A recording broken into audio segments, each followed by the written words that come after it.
Hello guys, welcome back to our channel. మన Kodangal channel కి స్వాగతం సుస్వాగతం. ఈ రోజు అయితే మీకైతే మోస్ట్ ఇంపార్టెంట్ టాపిక్ అయితే తీసుకొని వచ్చిన. మీరు ఫస్ట్ అయితే ఒక లైక్ కొట్టుకోండి. వేరే వాళ్ళకు మీరు ఛానల్ షేర్ చేయాలని చెప్పి అనుకుంటే మన ఛానల్ని షేర్ చేయండి. షేర్ చేస్తే మీరు ఇన్ఫర్మేషన్ షేర్ చేసిన వాళ్ళు అవుతారు.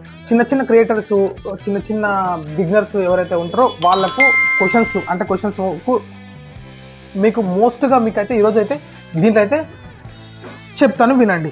మానిటైజేషన్ కోసం ఛానల్ రివ్యూలోకి పోయినప్పుడు వాళ్ళు ఏమేమి కన్సిడర్ చేసేవన్నీ దేనివి కన్సిడర్ చేస్తారనేది ఈ వీడియోలో అయితే మీరు స్పష్టంగా అయితే తెలుసుకుంటారు. ఓకే, మీరు కొంచెం టైం, కొంచెం ఓపిక కొంచెం పెట్టి ఈ వీడియోలో అయితే ఇన్ఫర్మేషన్ తెలుసుకుంటే మీరు ఏమవుతుంది అంటారంటే, మీకు మానిటైజేషన్కి వెళ్ళినప్పుడు అవి ఏవేవి కన్సిడర్ చేస్తారు యూట్యూబ్ రివ్యూ టీం వాళ్ళు అంటారంటే, దాని వాచ్ అవర్స్ వచ్చినాయి దానికి చూస్తారా, వ్యూస్ అనేది చూస్తారా అని చెప్పి దాన్ని ఎట్లా కన్సిడర్ చేస్తారంటే ఈ వీడియోలో అయితే మొత్తం అయితే మీరైతే తెలుసుకుంటారు. ఓకే, మీరు కంటెంట్ మోస్ట్ ఇంపార్టెంట్ ఏంది, మనకు ఓవరాల్గా మొత్తం కంటెంట్ అయితే చేస్తారు. వాళ్ళు ఎట్లా చేస్తారు కన్సిడర్ అంటారంటే, మీకు ఒక యావరేజ్ డ్యూరేషన్ టైం అనేది కరెక్ట్గా ఉన్నదా, అంటే ఆ వీడియోకు ఎగ్జాక్ట్గా వీడియోస్ వచ్చిన వాచ్ అవర్స్ కరెక్టేనా, పబ్లిక్ చూసిన అవర్స్ కరెక్టేనా అని చెప్పి చెక్ చేస్తారు. వాళ్ళు చెక్ చేసినప్పుడు ఏంటంటారంటే, టోటల్ యావరేజ్గా వీడియోలో రీయూజ్ కంటెంట్ అనేది ఉండకూడదు. రీయూజ్డ్ అంటే కొద్దిగా ఉండి ఏదన్నా ఉంటే అంటే కంటెంట్ ఉంది, ఒక 2-3 వీడియోస్ మాత్రమే మీ ఓన్గా ఉన్నాయి. అట్లా ఓన్గా ఉన్నప్పుడు ఏమవుతుంది అంటారంటే, రివ్యూకి పోయినప్పుడు ఏంటంటారంటే మానిటైజేషన్ అనేది ఇవ్వదు. దీంట్లో మోస్ట్ ఇంపార్టెంట్ టాపిక్ ఏంటంటే, అది మీరు తెలుసుకోవాల్సిన విషయం. దీంట్లో ఇది ఎవ్వరు అన్ని వీడియోస్ని యూట్యూబ్ వాళ్ళు మాన్యువల్గా చెక్ చేయరు వాళ్ళు. ఇది ఆటోమేటిక్ సిస్టమ్ ద్వారా జరుగుతుంది. ఇది ఆటోమేటిక్ సిస్టమ్ ద్వారా ఎట్లా జరుగుతుంది అంటే, యూట్యూబ్లో అన్ని వీడియోస్ ఉన్నాయి, అన్ని వీడియోస్ని మనం యూట్యూబ్ వల్ల మాన్యువల్ వల్ల చెక్ చేయరు. మాన్యువల్ ఎప్పుడు జరుగుతుంది అంటే, ఈ రీయూజ్డ్ కంటెంట్ కానీ ఇప్పుడు పెట్టిన నిబంధనలకు యూట్యూబ్ అనేది, నేను చెప్పిన కదా, ఆర్టిఫిషియల్ AI టూల్ అనేది పట్టిస్తుంది. ఆర్టిఫిషియల్ ఇంటెలిజెన్స్ ఆటోమేటిక్ సిస్టమ్ ద్వారా ఇవన్నీ జరుగుతాయి.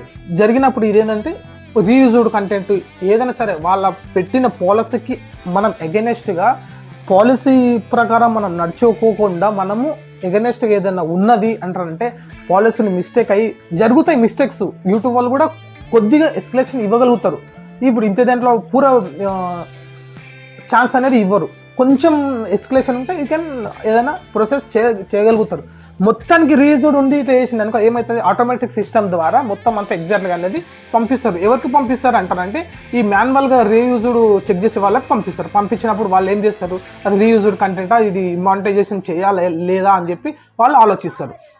ఇంకా నెక్స్ట్ విషయం ఏంటంటారంటే, ఈ మొత్తం ఇప్పుడున్న ప్రజెంట్ సిచ్యువేషన్లో ఈ ప్రతి చెక్కింగ్ సిస్టమ్ అనేది చాలా యాక్యురేట్గా ఉంటుంది. చాలా యాక్యురేట్గా ఉంటుంది.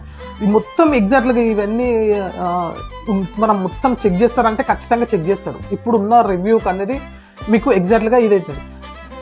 మీరు యూట్యూబ్ పెట్టిన పాలసీ ప్రకారం మీరు అన్ని కరెక్ట్గా ఉన్నాయి, వేరే వాళ్ళ వీడియోస్ లేవు, మీ వీడియోసే ఓన్ కంటెంట్, ఒరిజినల్ కంటెంట్ ఉండి మీకు మానిటైజేషన్ మీకు అవ్వడం లేదు అంటారంటే, మీరు మానిటైజేషన్ అవ్వడం లేదంటారంటే ఆటోమేటిక్ సిస్టమ్ అనేది ఒక్కొక్కసారి సిస్టమ్ స్లో డౌన్ ఉంటుంది. డౌన్ ఉన్నప్పుడు మీరు కొద్దిగా వెయిట్ చేయండి. వెయిట్ చేసినప్పుడు మీకు మానిటైజేషన్కి అప్లై చేసుకునేందుకు అక్కడ హైలైట్ అవుతుంది. హైలైట్ అయినప్పుడు ఆప్షన్ అనేది మీకు హైలైట్ చూపిస్తుంది. హైలైట్ చూపించినప్పుడు మీరు హ్యాపీగా అప్లై చేసుకోవచ్చు.